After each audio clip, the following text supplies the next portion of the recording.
નમસ્કાર દર્શક મિત્રો, ઇન્ડિયન કલ્ચરલ પ્રેસમાં આપ સૌનું હાર્દિક સ્વાગત છે.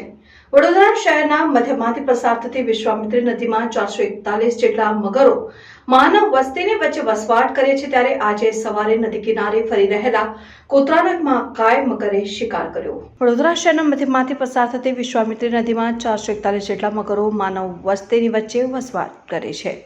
આજે સવારે નદી કિનારે ફરી રહેલા કૂતરાનો એક મહાકાય મગરે શિકાર કર્યો હતો.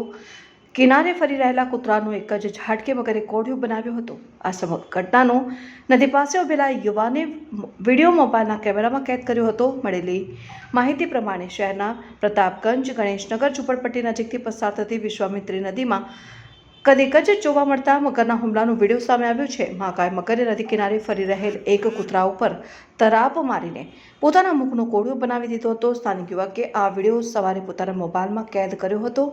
સવારે બનેલી આ ઘટનાને લઈ લોકોમાં ભયનો માહોલ ફેલાયો છે.